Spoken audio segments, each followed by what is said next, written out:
and we're like moving forward. Um, so let's start here. I'm glad you guys are here, and I'm happy that we finally got a chance to like have Ken join us for Meet Your Actor series. Ah, Lovely. Yay. yes.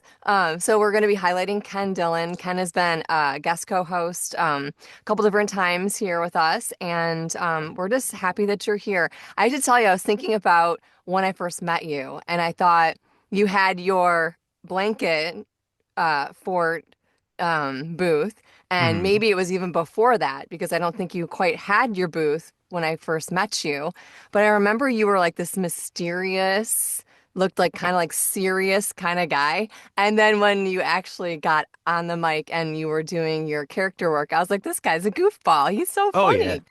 So you No. have this like pragmatic, serious, sort of like sense, but then like you're just this like goofy, fun-witted guy that like I just like cracks me up all the time. Yeah, it's that cool wall that everybody likes to put up in front of themselves, like as introverts where yeah, I know I kind of give off that vibe initially, but it's mostly because like when I get in front of new people or people I don't know or whatever and I'm nervous, um I just don't it takes me a little while to open up to people. Yeah. And I think I'm getting better about it, but I don't exactly give off friendly teddy bear vibes right away. But I think that works like to my service too, is like people don't expect um, The some of the stuff that goofiness. I do. Yeah. Some people don't, it's almost it's like a shock to the Yeah. system. Yeah. I love Uh, it. I love it. yeah. Well, thanks. I'm glad somebody does. And so like we all have like experienced like our journey in terms of like finding voiceover finding us. Like take us, I want to know a little, I want to dive into the Ken Dillon behind the scenes, Man. like pull back the curtain and the cool like facade, like I want to dive into the goofiness. So tell us like oh, we're gonna start from the I beginning. actually, this is totally blank. This is totally blank. Oh, I got this for Christmas. It was probably inverted. Things I can put off until tomorrow, I and love that. some other shit I can't, is what I wrote. Oh, That's funny. I Um, like. this is my notebook for 2025. Totally empty. I haven't even started writing it yet because I've Well, been sick. 2025 just started. I suppose. But let's see. Let's see. How did I start all of this stuff? I don't think it's too dissimilar from what a lot of folks did, but I mean the impetus of my voice deciding to do this was just a couple weeks into the whole COVID shutdown. It was at mid-March of 2020. Yeah. Everybody remembers. It was like St. Patrick's Day, wasn't it? It was like right around that when like the whole Around. country shut down. And I'd been working at the time, been working my blue collar gig right out of high school and since 2005. So that was 15 years. It's a long time. Yeah. And those couple weeks off we had, I think we were off for 6 weeks. Like we were just gone. Like we didn't work. And I think a lot of the country was kind of in the same boat. Not Florida, Um, but yeah. yeah, well, I guess it depends on which state you were in. You're in the Midwest, so it's a little Yeah. different. Uh, I like after those couple weeks in, Yeah. uh, and I just mentally, I just kind of I don't remember a specific time or day or anything, but I just realized how happy I was that I was out of that. Yeah. Um, I love a lot of the people that I worked with there, but there's also a lot of people there that I didn't really care for. And I'm a bit of like a chameleon, like socially, and I never want to butt heads with anyone, so I would always just kind of blend in, kind of pretend that we all got along when in reality we really didn't. But just stepping away out of that, a lot of negativity, Yeah. and it was physically demanding. Um, I was away from my family a lot, and then being locked in with my family for 4 weeks, 5 weeks. I know for some it wasn't so great, but for me it was a real eye opener of I had always had these aspirations to do something creatively, but like life always like was ahead of me in that regard, and it always just kept getting pushed. And at that time, my youngest was just over a year old, and it was just like I remember one night it was really late. It was like 2 or 3 in the morning, and I was just up, like I was thinking, as dads do, just at 3 in the morning. I'm just thinking, and like I just started Googling because I'd always been in the back of my mind, and I never said anything. I never said anything to my wife about it, my family, nothing. I never really said anything about it, wanting to do this whole voice acting thing, and I was just like Googling, and I remember, and I wish I still had it. It might be on an old phone. It was like a note app where I had typed like a paragraph to myself that was like, you got to do something different. You want to do this. So it's like, and then it'll like switch to all caps. I was like yelling at myself, like, you got to do this. What are you doing? You're wasting your life. You're unhappy. Take this as kind of a turning point. And I was up super late Googling stuff. I had a Word document with like places I could look for information and like coaches and stuff. And to be honest with you, I expected just to go to sleep and for it never to materialize into anything.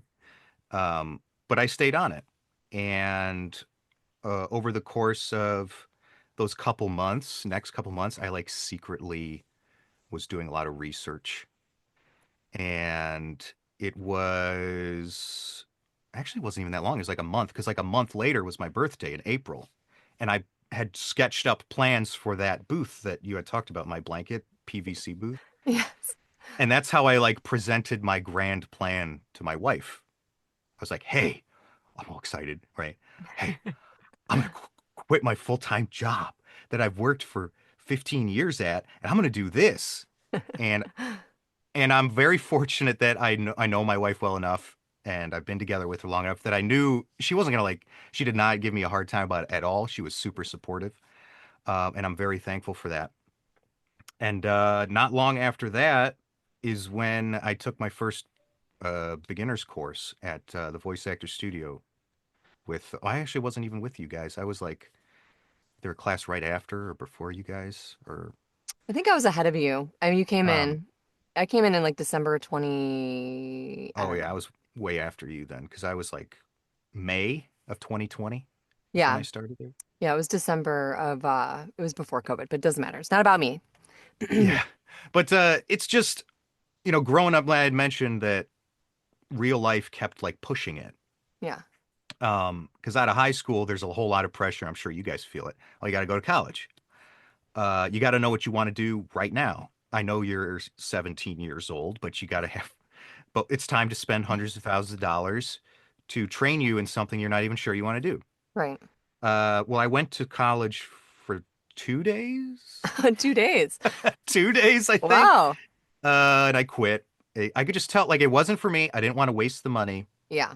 That's smart. I wasn't sure what I wanted to do. The class placement was all over the place. I just didn't feel right. And I think what's been shaping my life for the better from that point on is like if something doesn't feel right Yeah. for me, I just drop it.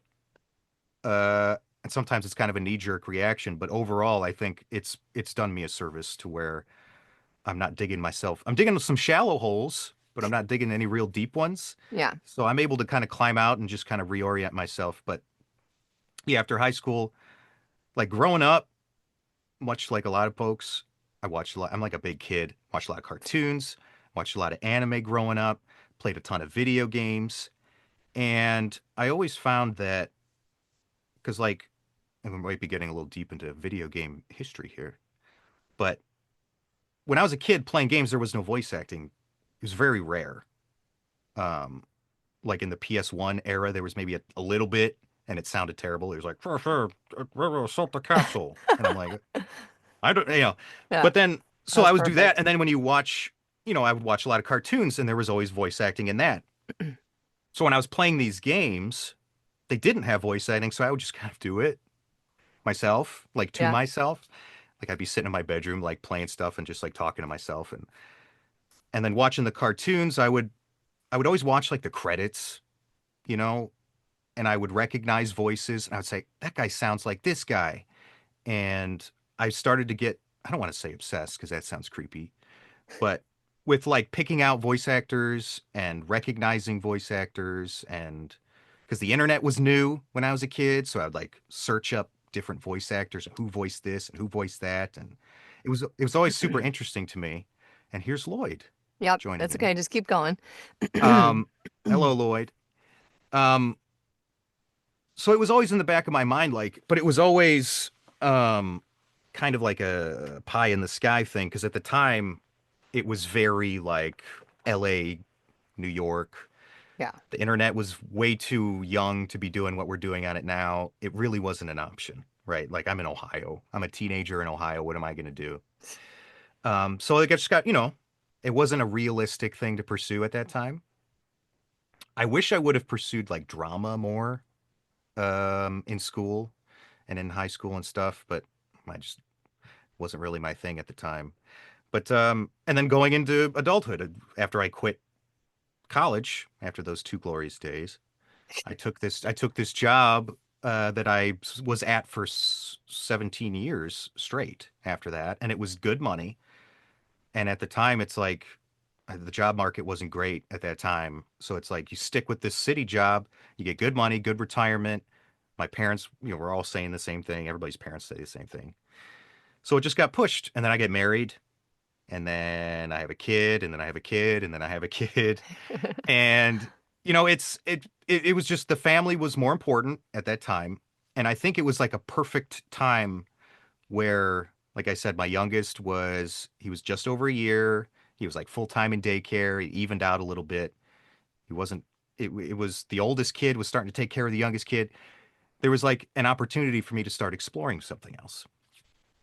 And with that COVID break, where I started to realize that I was super unhappy where I was, and like the future, like I was roughly halfway through, I would have had to work, you know, another 15, 20 years in order to retire. Like I'm not doing that. I'm Yeah. not I'm not gonna saddle myself to that gig until I'm 50 or 55 or whatever. My back's broken and I can't pick up my kids anymore, even though they're gonna be 30 at the time in the future. I don't know. I made that knee-jerk reaction. I'm glad I did, Yeah. because it's got to me where I am today. Um, but it was always something I wanted to do. Um, I always like early on, I was always like, man, I wish I would have done this 10 years earlier Yeah. or 15 years earlier. Um, but it's just the opportunity wasn't there, and it wouldn't have, the voice actor studio wasn't there. High speed internet wasn't where it is today, where, home studios weren't as readily available as they are right now. Yeah. It just wouldn't have materialized anyway. Um, but I'm glad that I jumped on the opportunity when I did, because here I am. The So end. I have a quick question. So What? obviously your wife said, yes, go for it. Mm-hmm. Mm-hmm. She was like fully on board. And she, obviously you guys were able to, figure out a way for you to just dive headfirst into it, right? Yes. Because so some, that works for some people and it doesn't work for everybody. So that was, like a grateful circumstance that you had available to you. And what was your daytime job? Like, what was your blue collar job? So I started cutting grass right out of high school, just cutting grass for the city. Um, and honestly, throwing on your headphones and cutting grass all day isn't the worst thing in the world. And I did that for a few seasons. Like I did that for a few seasons. Then I started working in the winter there at the ice rink. It's like a part-time guy. And then I moved over to like, and honestly, this kind of helped shape me socially. After a couple years, I moved over to the senior center for the city, and I worked with seniors for a couple years. Oh, I was driving their buses around, like taking them to doctor's appointments. yeah. I don't know. Do you know what Meals on Wheels is? Yeah, I Yeah. definitely know Yeah. what Meals on Wheels are. I delivered Meals on Wheels for a couple years. Wow. Um, and I gained a lot of insight from interacting with the older folks that you don't get, Yeah. from interacting with younger people. Sometimes not for the best, because there's some cranky old folks out there. Yeah. But I get it. I get it. Now that I'm getting older, I get it. I get why you're so cranky. Here's your Salisbury steak. Good day. Yeah. Um, but I really enjoyed doing that, honestly, out of all the other things I did, because I felt like I was doing something Hmm. um, to help. I was making a difference in individual people's lives instead of just cutting grass on the side of the highway or whatever. Um, and then after that, I bounced back to the rec center where I got hired full time, and I worked. as Zamboni guy. Yeah. I ran the Zamboni So cool. for 12 years. Wow. Um, I handled all of their, I was certified as a certified pool operator, the public pool. I ran the public pool for 12 years, the whole time I was there. And I also managed baseball, soccer, football fields, and I was responsible for like painting all of those. I've got a knack for math. I like geometry, and I really like doing a lot of that stuff, like using my brain a little bit. So I was really good at that. And then basically anything else they wanted me to do for Parks and Rec. Right. Um, I was just kind of like, hey, we need someone to do this. They would just send me, and I would go, you know, I would cut a lot of grass or hang flags for the parade or kick kids out of porta potties. They're trying to burn it down. That happens a lot. Oh man. Um, a lot That's of interaction with the cool. public. Yeah. Um, but like I said, a lot of the coworkers were grumpy old men who weren't exactly aligned with me politically or socially. Yeah. That I was just kind of forced to blend in with because the friction's just not worth it. Um, and I enjoyed doing it, but it was physically demanding. It was mentally demanding. I snowplowed a lot. We got a lot of snow up here, Yeah. so I'd be going out at 3 or 4 in the I was morning gonna to do say that a early. lot. Hmm. And like with the family and everything, like with the kids, it was putting a lot on my wife. So, Yeah. um, And then yeah, also, so it gave you an opportunity too, like once you decided to go into voiceover and you started training, you gave you an opportunity to be at home with your kids, yeah. And which is cool. it was weird. It wasn't a consideration really where it was like, oh, I'll be home more. Because I'm like, the kids will be in school. So I'll do my thing while the kids are at school, and then I'm here. Oh, at least I don't have to go out because I would work some evenings. So I guess, yeah, I would be home. I'm not going out in the middle of the night, and I'm not there to take them to school in the morning. Um, it was initially, it wasn't a big part of my decision, but I'm glad that it has become a big part of it because I am here almost all the time. I'm available for them whenever they need anything, or my wife needs anything. I'm here, which is awesome. And I've added another kid after I started doing this, which spoiler alert wasn't exactly the plan, but I'm glad it happened. Yeah. I'm super glad it happened because it's just brought our family closer together, um, and it's made me. I don't know. I've had this question, Sandy. Are you two are parents? Yeah. Yes. I might be jumping ahead a little bit here, but having kids, and this is not anything to say like taking away from anyone who doesn't have kids, but I've become super emotional after having kids. Is that a thing? Like it's a weird energy that I can tap into um, for some of my roles and stuff where it's just, I don't even know how to explain it. I don't even know where I'm going with this, but Yeah. having kids is crazy. Yes. It's insanity. Yeah. It's a huge boon to Yeah. because you have to be a big child to be doing this. And it keeps me young. And it just kind of has this weird emotional energy that I can tap into anytime I need to express myself or anything along those lines. Like it's been awesome. And adding a fourth to it is just like, I mean, at five, no, maybe not, but four is has been definitely a blessing for sure. I'm at 3 and I'm good. Like, To and through. I'm done. yeah, I just 3 have and nieces and nephews, a lot of them. Even yeah, just having like before I had my own kids, even just because I have some older, they're older now, but nieces and nephews that, I'm a grown man going to the family parties. I don't want to sit at the grown-up table, you're at the right? kid table. I want Fair, to exactly. fair. I want to sit at the kids' table, and if there's no kids, then I'm just twiddling my thumbs at the grown-ups table while they talk about Grown grown-up up stuff. stuff. Yeah. Yeah, Grown I up don't want to stuff. do that. I want to sit at the kids' table. So that's You're where I'm so at all the funny. time. Yeah. So when you say that you are like the talking head, because I went on your website, Oh yeah. and I know I love your website, and you created like a whole brand for yourself. I mean, and then Hmm. you went ahead and like created your whole space around your brand. So you've Hmm. updated from your blanket fort PVC to like an entire basement, and you took us through an entire makeover, I the whole did. process, which people need to understand that you are so funny. Like when you do social media stuff, like you just crack me up. Like I want to talk about that. And I also want to talk about a little bit about um how you originally wanted to be in character, right? Because you were talking Hmm. about cartoons and following Hmm. voice actors, and you didn't start off in character. You started off in a whole different ball game, and then even went halfway back to like another genre that you were kind of diving into. So, that was like three questions in one. I apologize. Yeah, That's yeah. kind of Which one do you want to tackle first? whichever Um, one you want to tackle. well, I guess let's go in order because so after all of my classes and stuff, and I guess Because you starting went out, for it. You went for it. You just went for it.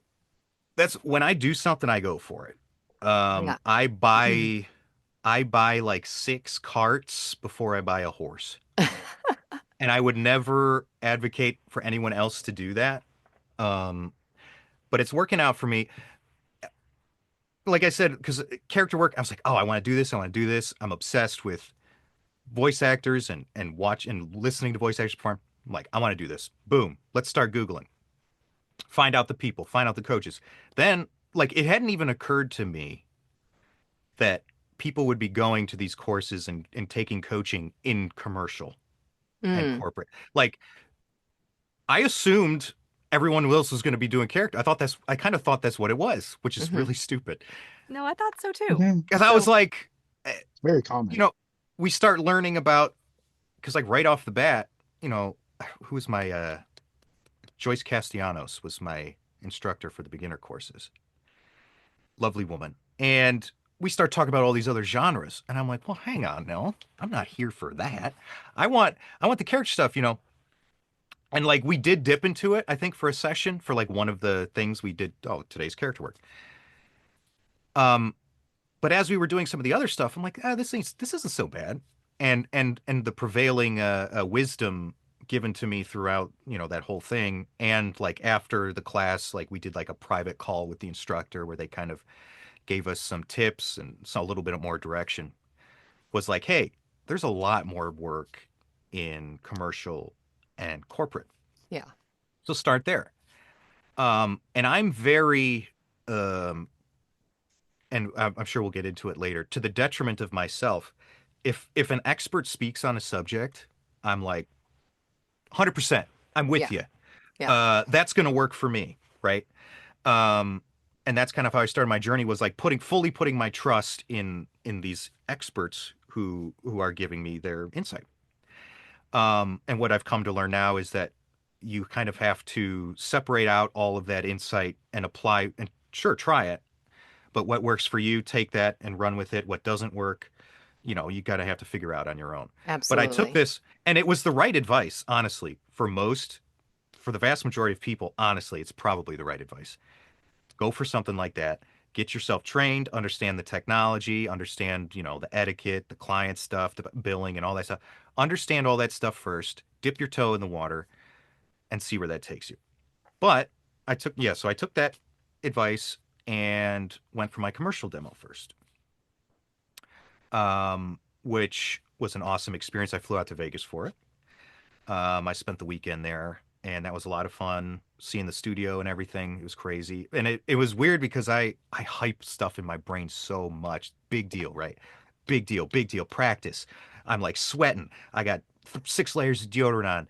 I'm wearing 2 shirts. I'm like, man, I got to really knock this out of the park. And I show up, and we're done in like 20 minutes. Yeah, I know. And I'm like, Mm. that's it. I'm like, I want to go back in. I want to make sure you know. And Melissa was like, no, we got it, you know.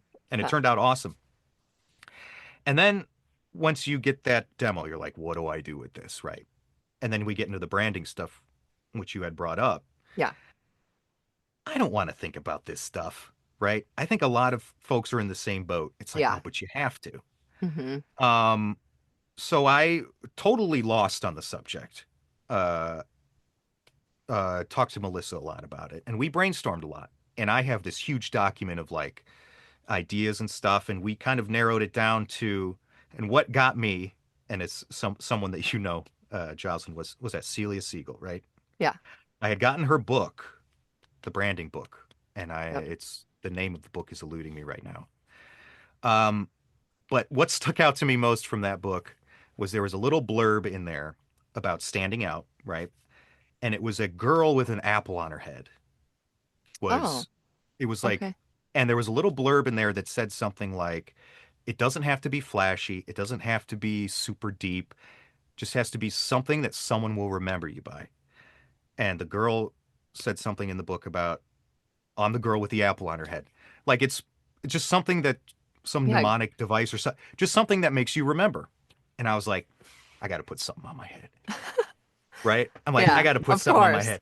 Of I got to course. put something on my head. This girl put something on her head. I want something on my head. So, and I told Melissa that in so many words. I'm like, I want something on my head. So we like going back and forth because you know, there's two sides to it. Is people are like, show your face. You're human. People want to see your human face. They want to know who they're hiring. They want to, But then the other side is, oh, well, you're a voice actor.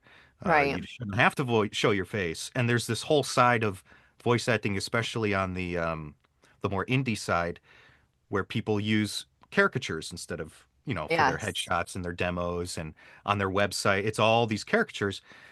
And I'm like, do I have to? I mean, I have my face on there. I don't mind showing my Yeah. face, but I was like, I want something on my head. And I was like, I like technology. I want technology on my head. So we just kind of whittled it down, and I think she came up with the actual tagline, "Talking Head Redefined," because it's kind of an on the nose thing, right? Like I'm a head and Yeah. I talk. Like okay, but because we were going through like, hey, like changing the channel, switching personalities, switching, personas. Um, I'm not just talking about one thing. I'm talking about all sorts of things. I'm redefining the whole thing. And that's just kind of what we went with. And I told her, I go, I want color. I liked the color bars of like the old style TVs. Yeah. Um, and so we kind of came up with because like, and I didn't want a normal color. I wanted more of a pastel kind of different color palette. Yeah. And I like the color orange. So this is kind of what we came up with. And after that, I worked because I worked with Biondo to do the website. And then once I jumped a huge shark and did this, I was like, what do I paint it? I was like, oh, how about I make it all one thing and Yeah. use all the same colors? And so that's what I did. I love it. Um, but the with the character versus corporate versus commercial thing, um, because when you have your demo, and I've seen this a lot, and I'm sure everybody's seen this a lot. A lot of folks will get their demo and then you just never hear from them again, because it's super difficult and soul crushing Yeah. when the onus is all of a sudden on you, and it's like, go get him, Tiger, and you're like, Yeah. right? I think Yeah. everybody has felt that. Um, so I kind of at that point, it's like you either market and try to, or you dip your toe into the pay to plays, which honestly is a really tough space for someone new. And I was kind of like a trial by fire for me over there. Agreed. Yeah. But I mean, I'm gaining traction there. And honestly, it works for some people. It doesn't work for others. I like hanging out on that side for now. It's helping me build confidence, and it's booking me way more jobs than my marketing has. Um, but I do that for a while, and I'm like, I'm getting a lot of feedback from the coaches because I have a tendency to over enunciate everything. I want everything to be perfect. Um, I've got a lot of feedback on, I can sound pretty authoritative and knowledgeable and clear on things. Like, hey, why don't you try going for a corporate thing, corporate demo? I'm like, what? Okay. And Yeah. I work with a coach on that because I wasn't seeing the results really Yeah. on the commercial stuff. Yeah. Mhm. Because I mean, up front, you got stars in your eyes. You're like, man, I'm gonna knock it out of the park. All these people are gonna hire me. Rude awakening, man. When you get in there, because you see those audition numbers. Because I was on Voice 123 and Voices. You see all of these people, man, and you got to be quick and you got to be good. Yeah. And it just wasn't. I was booking here and there, but it really wasn't doing it for me. So I was like, well, most of these talents, you look at their websites, very nice, awesome websites, multiple demos. Yeah. They got, they got, I would say most of them, like, 3, 4 demos, 5 demos. I got one. So I'm like, that doesn't look good. I need another. I need another one. Call me Ash Ketchum. I need more demos. I'm gonna catch them, and then I go, what's one that I could do? Because that character demo is always lingering, right? Yeah. But I was like, that's gonna take me a bit to get up to snuff. I go, I bet I could tackle a corporate demo quick. Uh, Not that easy, actually. Like uh, all voiceover. Yeah. yeah, it's like you don't think about it until you start doing it. Yeah. Like it's this whole different ball game. I had to relearn a whole bunch of different stuff, apply myself differently, and the corporate demo came out great. I was nominated for a Sovis award for it. Yes. Um, Which is phenomenal. That's and great. I've booked more work off of that than my commercial demo for sure. But Really? yeah, Okay. because I've seen way more success in that space, corporate over commercial. Yeah. Um, and but then kind of the same thing where it's like it only gets you so far. Yeah. You really have to put in the legwork and the marketing and the self-promotion to to to gain that client list. Sure. And with the whole um I've seen a lot of, and especially Terrence, honestly, um who is seeing some success with his character work. And I'm sure I'd love for him to hear this, but he's not here. He was a huge part in pushing me to get to do the character uh demo, because there was a point like late last year, well, 2 years ago now, man, it's Yeah. 2025, where I was just like kicking myself again. When you're up at 3 in the morning, you get all the worst thoughts, right? Yeah. And I'm like, what am I doing? Like, I've been doing this since 2020.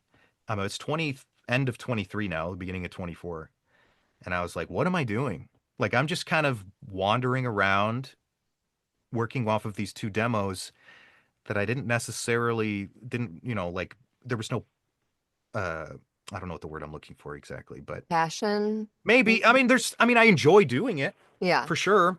And I don't mind doing it, and I'm pretty good at it, but yeah, maybe it is passion.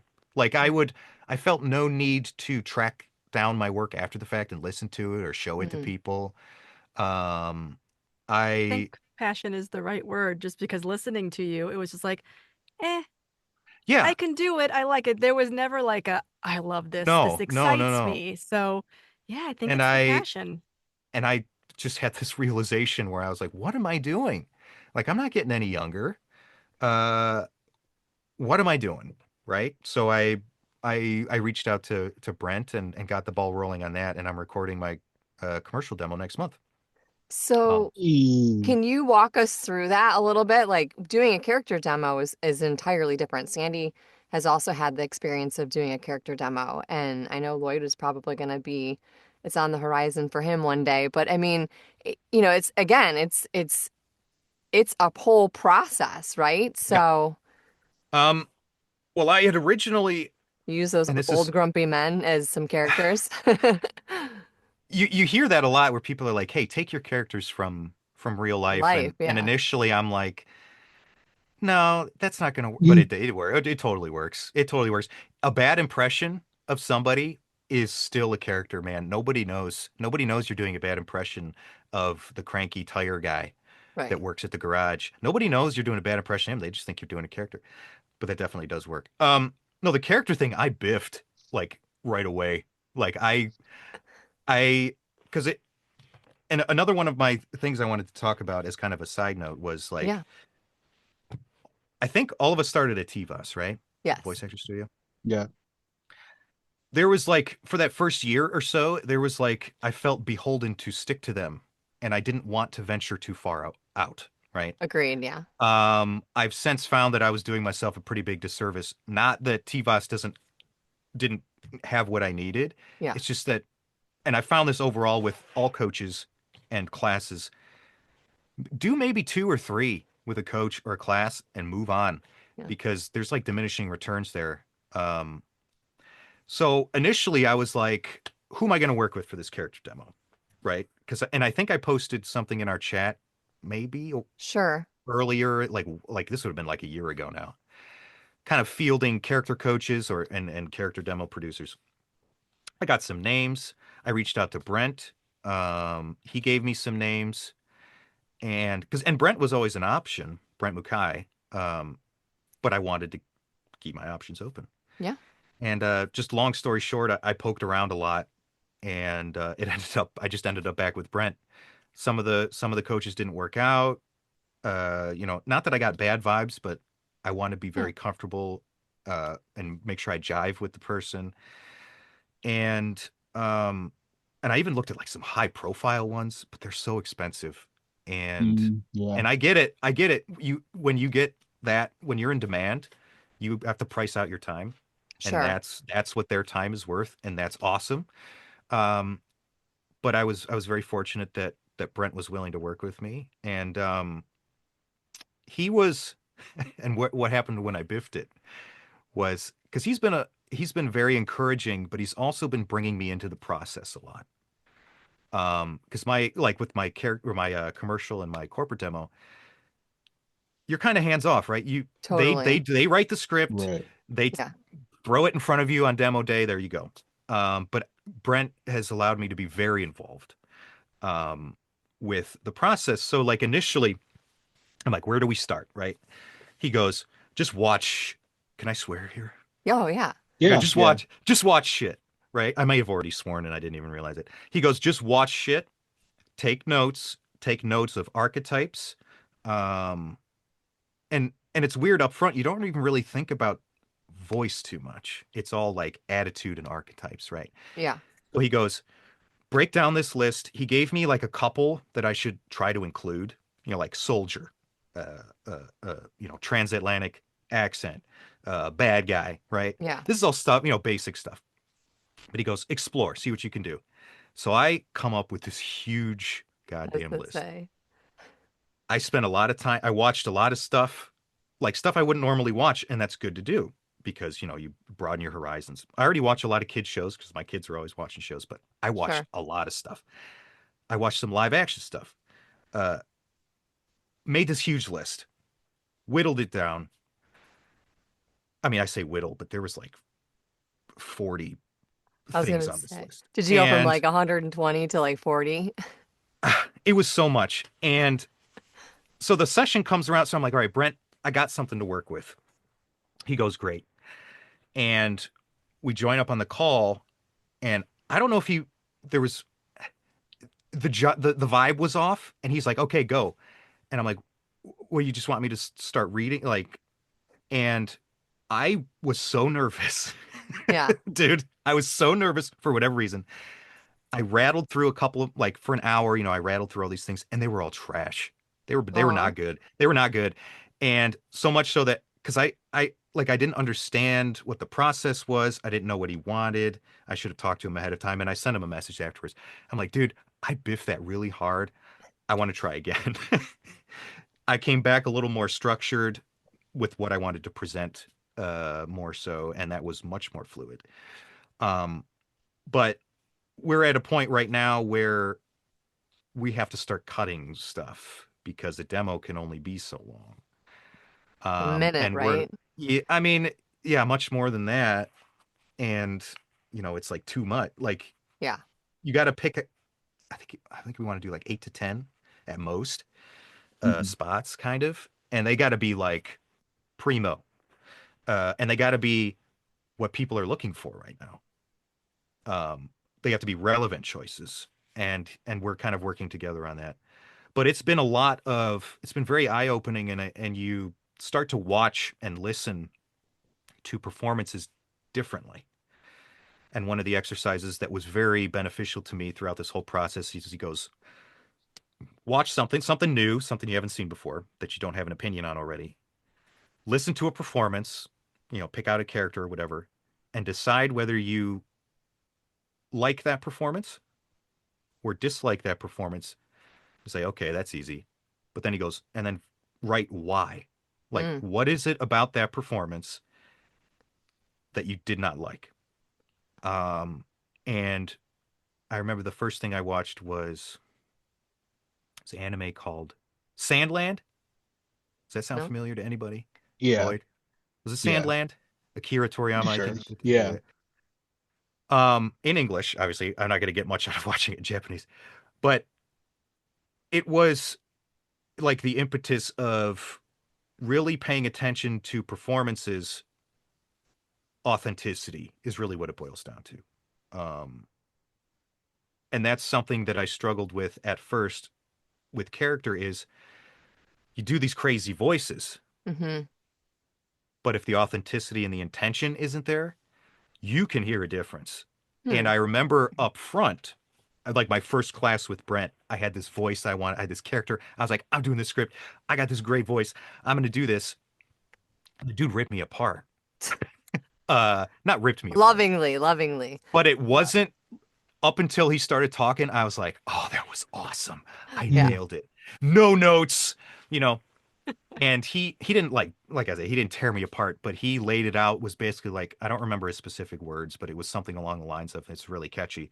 It's not the voice, it's the choice, is I think what he Yeah. said. That Um sounds and that Brentish. That sounds like a Yeah. Brentism. Yeah. that stuck with me from that point because well, I said like he didn't eviscerate me in front of everybody, but Oh, but he was real.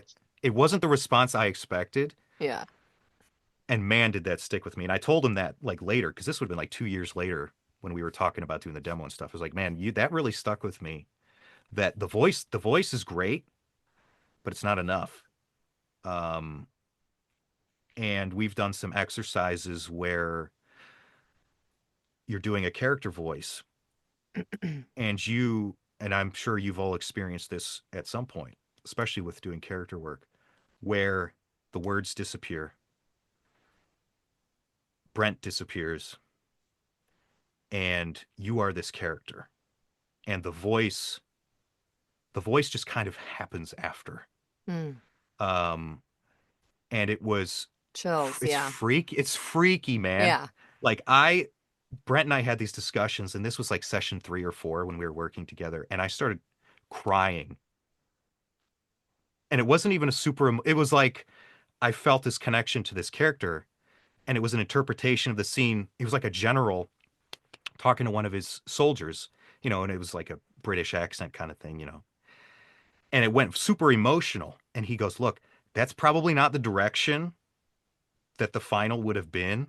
He goes, but that was awesome that that connection happened, Yeah. that I felt that. And as soon as that was probably the first time that I felt a connection to a character like that. And Hmm. it sounds super cheesy, right? No. Because everyone's like, oh, these actors, they have to understand their motivations and their connections to their character.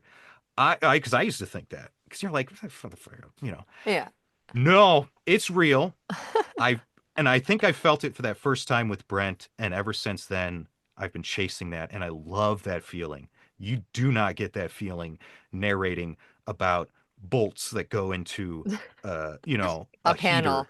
Yeah. Yeah, you do. Maybe some people do. Maybe I'm misrepresenting the corporate narration folks. But yeah, doing a commercial for Pandora or whatever, as far as I know, people aren't feeling that. It's the character stuff or maybe some of the like audiobook and other narration stuff where you can get super real and you make that connection, and then if a voice is required after that, Yeah. it just kind of like assuming you can naturally do that voice or accent or whatever, it'll just fall out. Yeah. And Well, it Go ahead.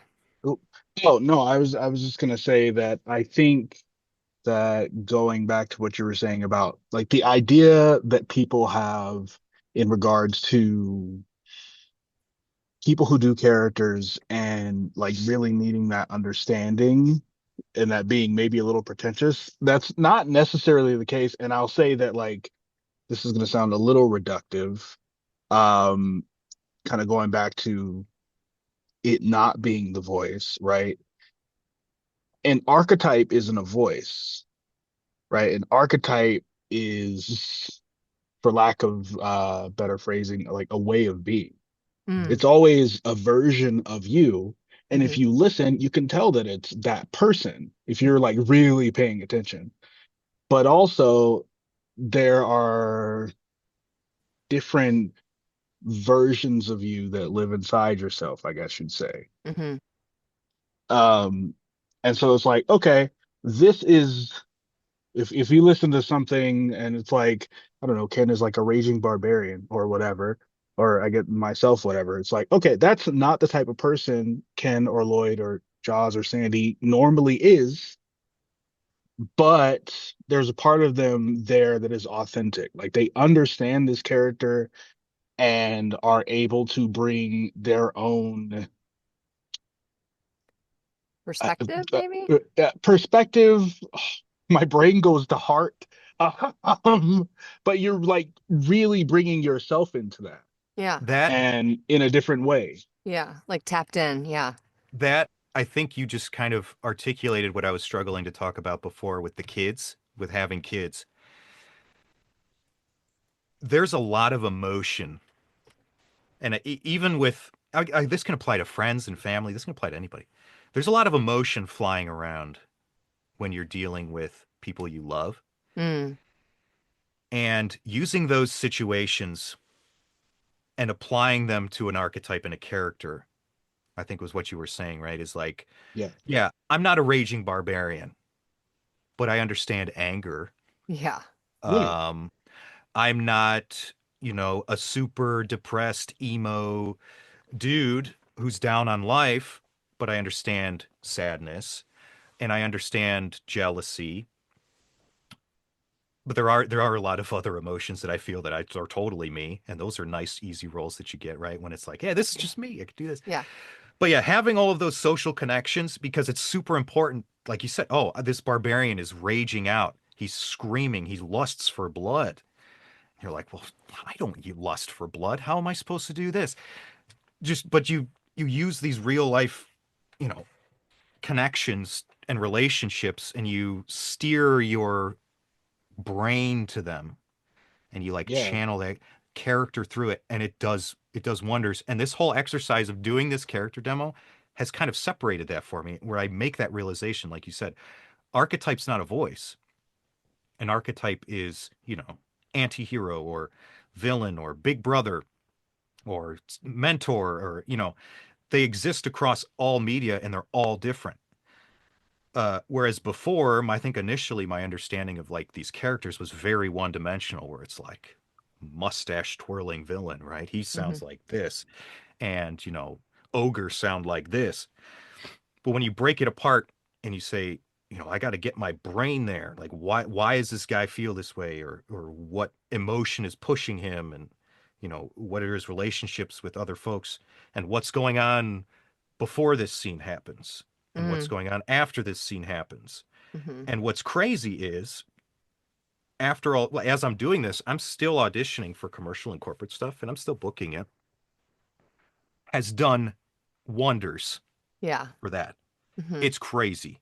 Like, I remember I'm sure you've all working with coaches on stuff, and they're like, just imagine you're talking to a room full of, or imagine you're a doctor talking to a patient, Right. or, and you're like, I didn't understand. Like, I don't know about you guys, but I Yeah. find that I used to. I'm getting better at it. I find that very difficult to say, oh, you're just talking to your brother. Yeah. Like, okay, but I'm not. Like, Right. going through this character stuff and trying and breaking apart, and trying to understand, stepping into somebody else's brain has done wonders, even just for like, yeah, like simple corporate stuff where it's like, yeah, okay, I'm a blue collar guy explaining how this works to his shift. Right. Or like, yeah. I've been finding that a lot easier to tap into those emotions, and do that. Um, so I hope that answers whatever question you asked 20 minutes ago. Yeah, it's that's so funny. Would you think that maybe like working on because you've also done improv and Lloyd is Yeah. and Sandy both are Sandy like too. in the improv like realm. Like, would you say like maybe doing character and also stepping outside of the booth and doing improv, you know, could maybe even be beneficial to do before you do, corporate and commercial. You know what I'm saying? Because then you play and you Exactly. understand how to step into these archetypes. Because like you're right, with commercial, you're an archetype too. You're the therapist, you're the Yeah. doctor, you're, the presenter, you're walking someone through a warehouse and saying welcome, so I don't know. That's what I'm kind of figuring out. Like you need to find your own path, and everybody has their own path and their own way of getting on this journey. And I think it's Improv. I'm sure these two could speak to improv a lot more than I can. Because I did improv 1 and 2, and I started 3.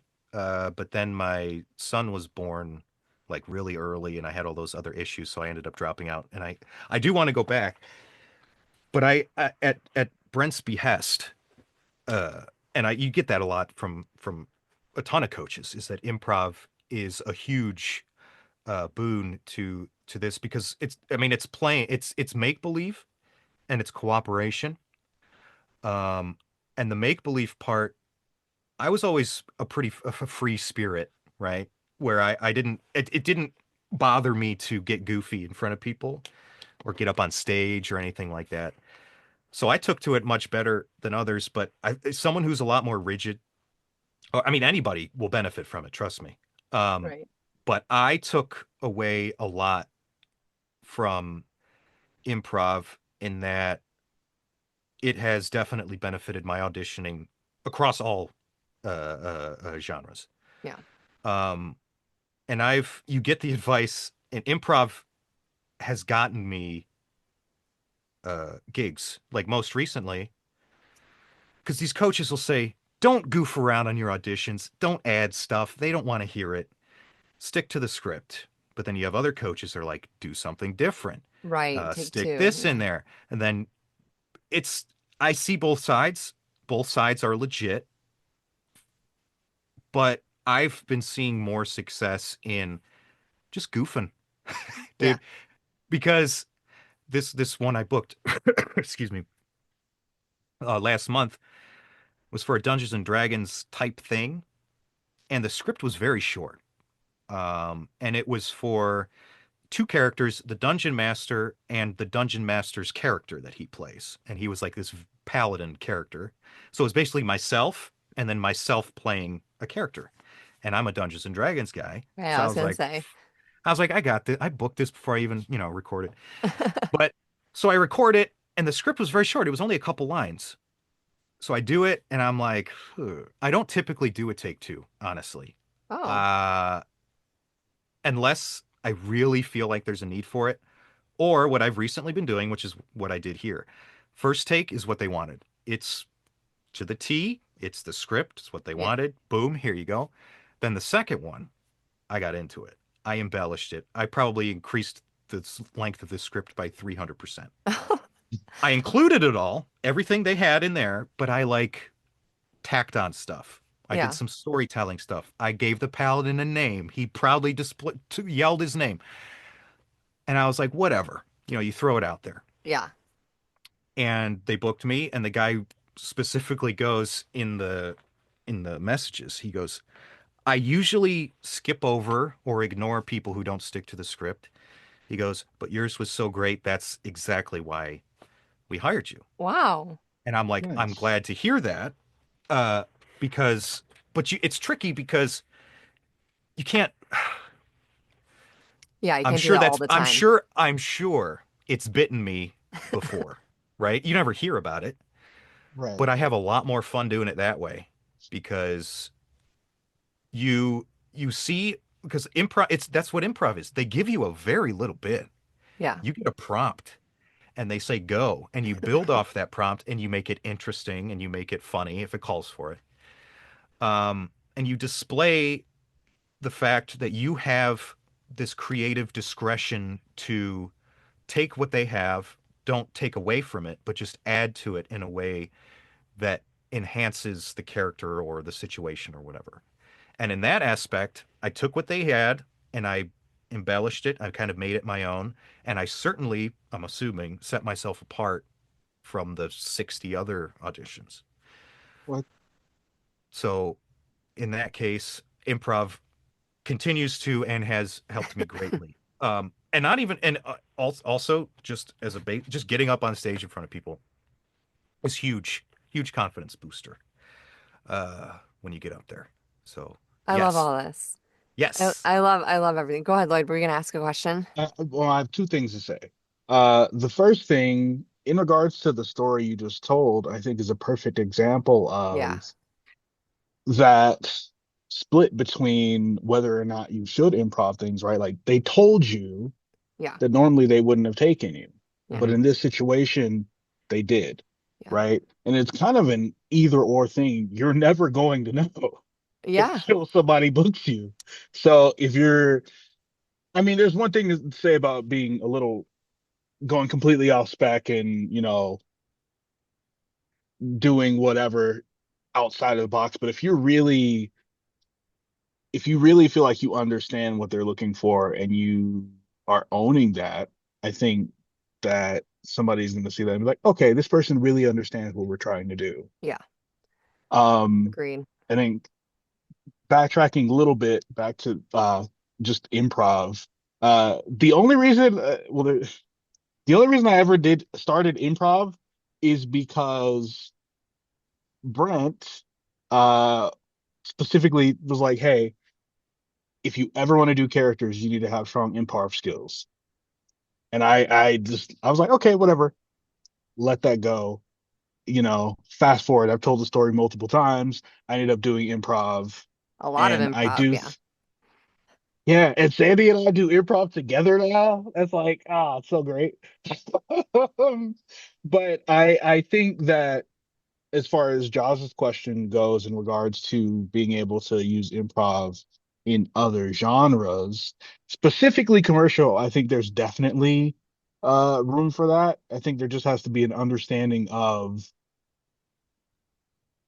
how quick it has to be, right? You can't make up a whole different scenario.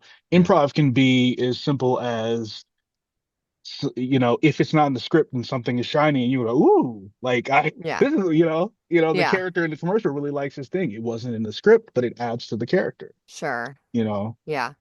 For sure. And it has its place in different genres too, like the for quirky sure. one. The quirky read is definitely like more open Right. for like a little bit of improv or whatever. Um, Ken, Yeah. what was your favorite cartoon? I mean, we're kind of winding things down when you were growing up. For me, I was Favorite cartoon? or what was like the most inspirational cartoon like that you can think of off the top of your head? I mean, for me it was like Scooby-Doo, right? You know what I mean, or the Smurfs or whatever. I mean, I'm a little bit older than all of you, but you As probably far no. as voice acting goes, or just Yeah, like what was like the most inspirational cartoon, growing up, possibly? Or maybe there's oh a couple. man. Oh, I gotta say, just off the top of my head, Dragon Ball Z, probably. Really? Okay. Uh, at the time when I was a kid, and I think we're all around the same age, Eh, um, might be a little older. anime Hold on. wasn't super accessible.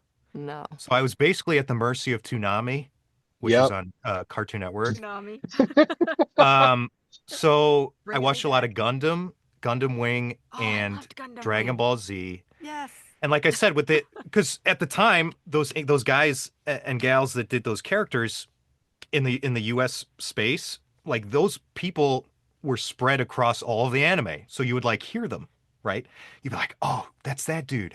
Oh, that's that chick. That's Bulma," and that would help me make those connections. It just got me super excited about because like I'll ask my kids, like my kids watch a lot of cartoons, and I'll be like, "Hey, those are real people. Like they like those are people doing their voices, right?" And they're like, Sure. "What? What? Yeah. These aren't real?" And I'm 13 or 14 years old. I understand those are humans doing them. But you well, it just you suspend your disbelief while you're watching stuff and you're Yeah. like, these are the characters speaking. But then I started to separate them and I'd be like, oh, this guy does this, and he makes money doing it. And so I would say, yeah, probably anime for sure. I was really into like X-Men, Oh yeah, excellent. um, the original X-Men and Batman, the Batman animated series I was really into. Um, where it because I was a big nerd. school wasn't great. So it just gives you this escape, right? Yeah. When you get home, you put on TV. Toonami would be on like super late, right? It would be like I'd be watching some weird stuff would come on, at midnight or whatever. But hey, I enjoyed it. Um, Not on demand either. It was not on no, I demand back have to then. It pay was, for it. yeah, and it was scheduled. It was But scheduled. yeah. Those the '90s animes for sure, the early 2000s. Which is it's a little heartbreaking that that's kind of out of the picture for me, at least right now in my career, where it's like, yeah, I'm not booking any anime gigs in Ohio. Um, Soon, right? Soon. It's on the horizon. maybe.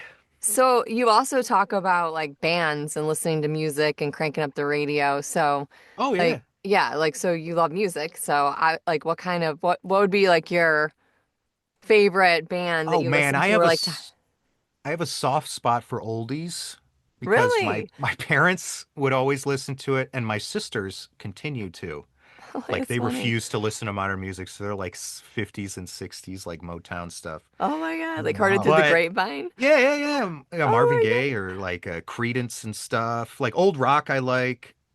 As I've grown older, though, I don't linger on music. Um, I dip into.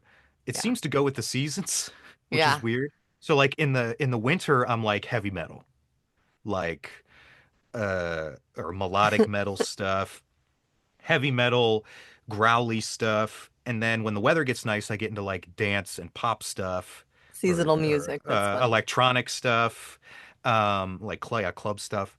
Um, I've always used to rag on country music, Ugh, I don't like but country music. I've start to come into like older country music, Oh, because like newer country music's like crap. yeah. But It's basically it's pop. very eclectic.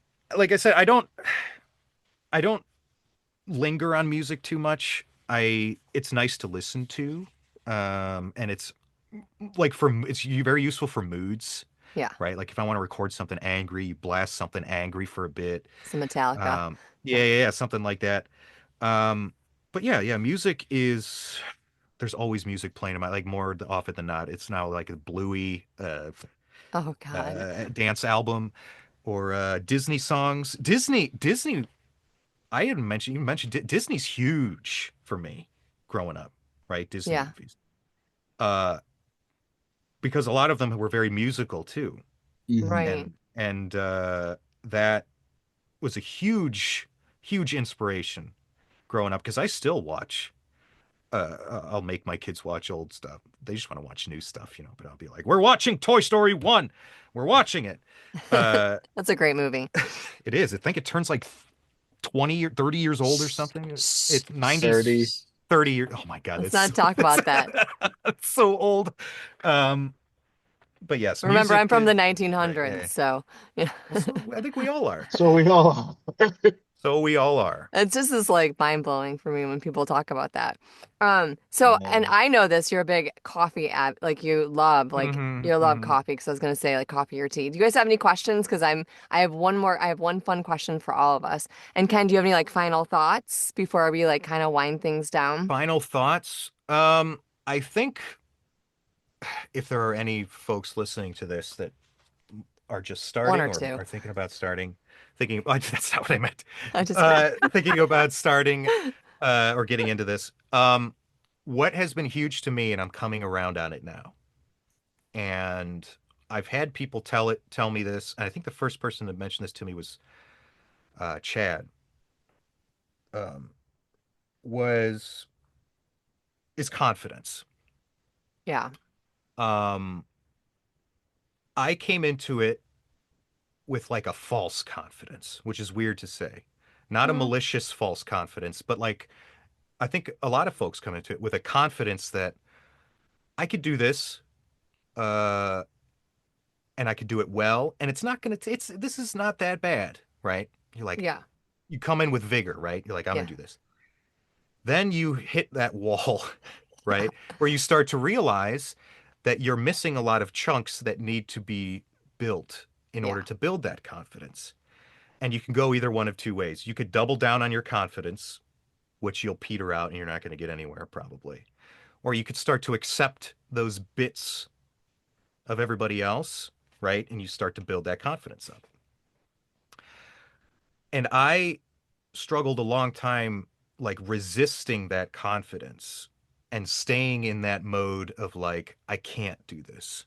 Mm. Uh, where like my wall was so low, like I didn't even want to start building it again. Hmm. And then if you, like I had mentioned before about sticking with one class or one coach or whatever, each one of entity, right, only has, let's stick with the wall analogy, I guess, only has so many bricks they can give you. Yeah.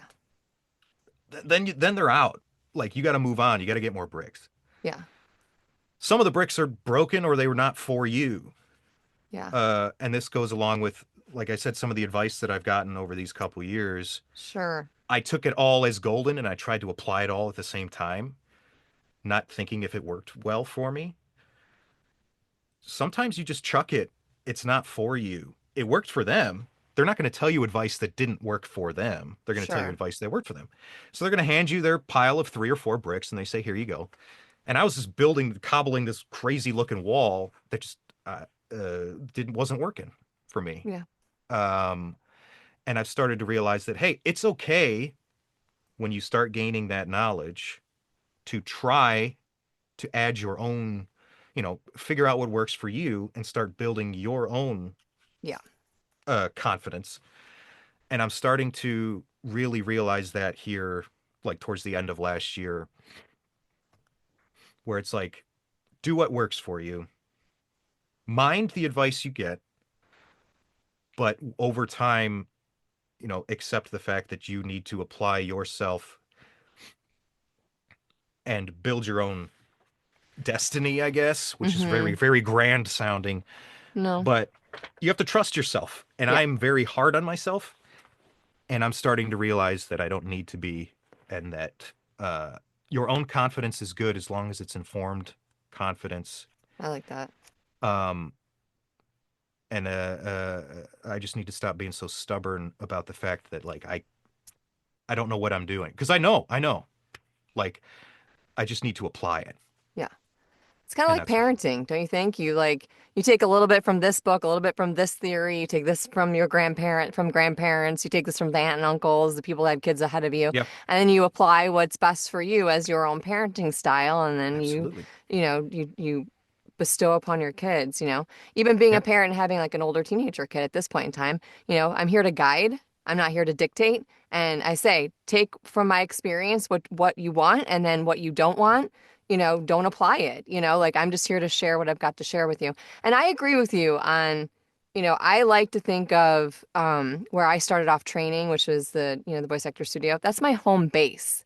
But I think it's okay to venture out and to explore. There's a vast wide world of voiceover. There's a vast wide world of lots of stuff out there, So sometimes you just have to be that baby bird and jump out of the nest and flap your own wings. Yeah. And just like you said before with your demo, all that hard work getting to the demo, that's climbing up that long, high stairway or ladder to get to the high dive. And once Hmm. you have your demo, you're jumping off into the Yeah. deep end. You still have to fucking swim. Like Yeah. you have to do it, Yeah. like no one else is doing it for you. Nope. So I mean, and it's a learning curve, and you have to figure out what works for you and what doesn't work for you. And I love all that you said that. So. And it's okay, to just take those risks as long as you have the support system behind you. Whatever that support system is for you. We all have our own stories, right? Right. Because if you don't take the risks, we'll never know because it could take you on all these different paths. We talk about it Yeah. all the time. We're all doing different things, but we all started off with voiceover. And it's taken us Yeah. down these different paths, and it's just interesting. So, okay. Cool. I have a fun question. It's a roundtable question for everybody, Oh and this is a fun boy. one. It's a little wacky because I figured Ken could handle it. Uh, If you okay. were offered $50 million to call someone and they did not answer, then you would win the money. They So, who didn't would answer. They don't answer. Who would you call? Now, for I, me, you want to go, Lloyd? oh, I know exactly who I would call. Who'd you call?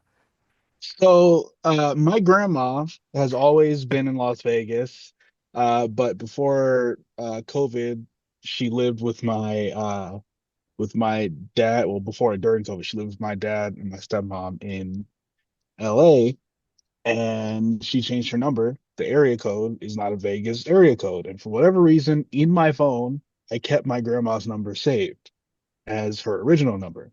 And I would call and not get my grandma because it's not her phone number anymore. It is somebody else's grandma, but not my grandma. Oh, that's funny. And the lady got so tired of me accidentally calling that now I'm just like, if I call that number and they don't pick up, I know I called the wrong number. I deleted it like 2 weeks ago. Oh, good. I was gonna say. But every once in a while, I'll call like, oh, wait a second, this is so I'll call that lady. Guaranteed money. That's funny. Guaranteed. Yeah, 50 easy. million for you. Yep. Sandy?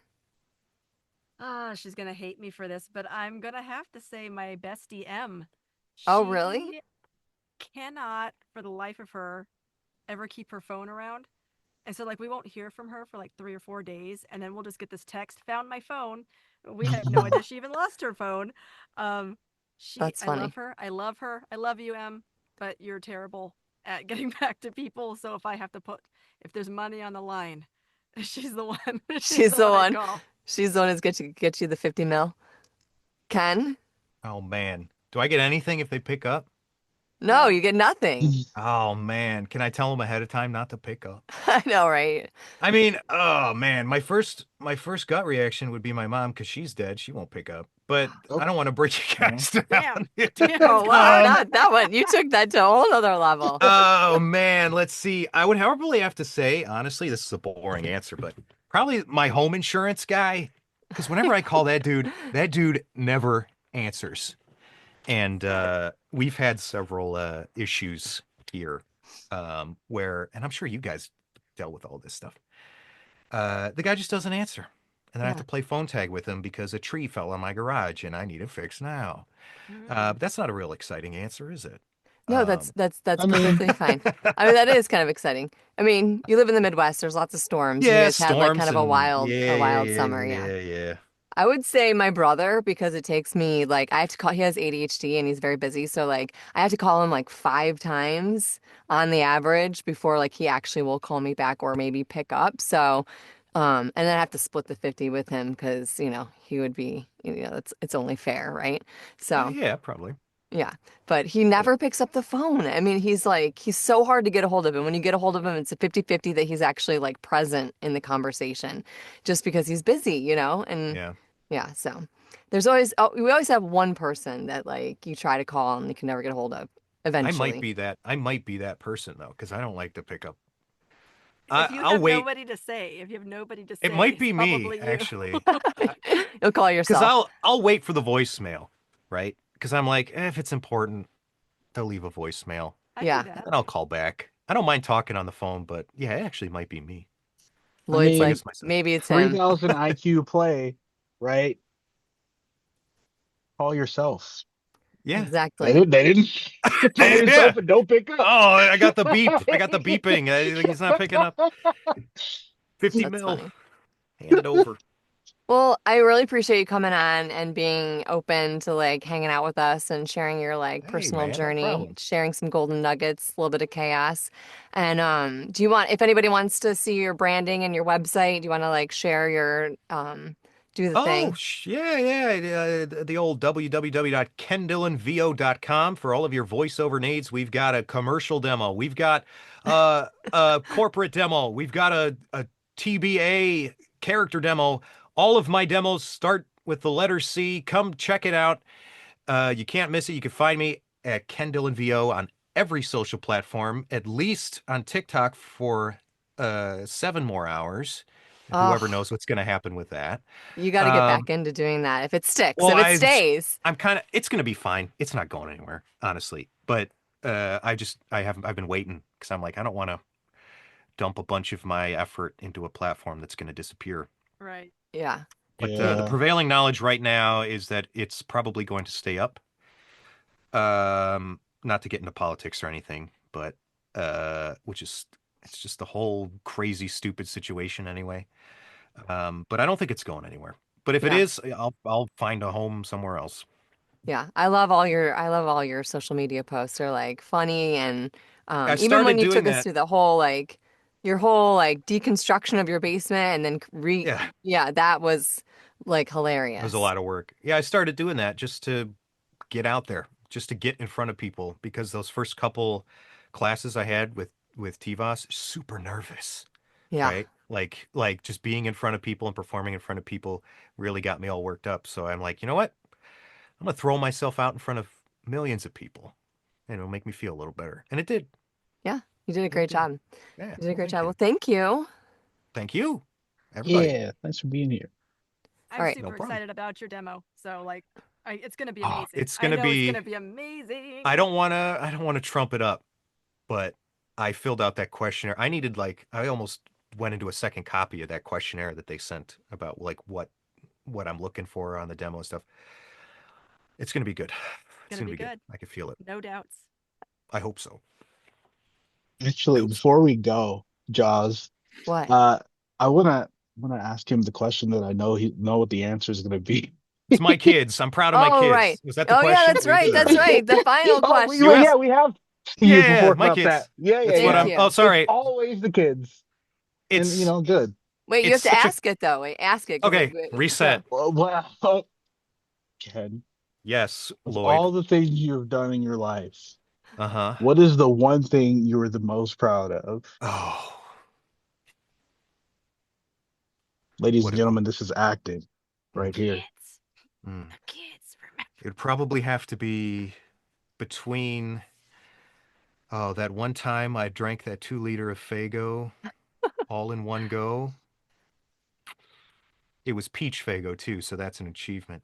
Mm, Or my kids. wow. Oh, the peach Fago.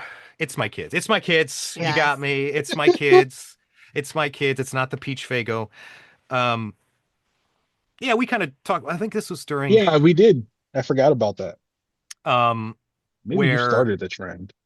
I don't it's such a cliche answer. It's such a boring answer, but it's just that switch flips, man, where you have little humans that are part of you and it's I don't know. It's just a weird thing where if I don't say my kids then Right. right? Like, I don't know. Who are Uh you? Yeah. yeah, like I love my kids. They're the center of my world. They keep me young. I'm I've brought them down here a couple times because I think they like maybe getting one or two of them because Jazz's kids, she's got a media empire over there. Yeah. I have a So couple. maybe I want to we get a piece of that pie. But yeah, good stuff, good stuff. Love my kids. Yeah. That's good. Thanks, Lloyd, for remembering that. I totally forgot. I totally biffed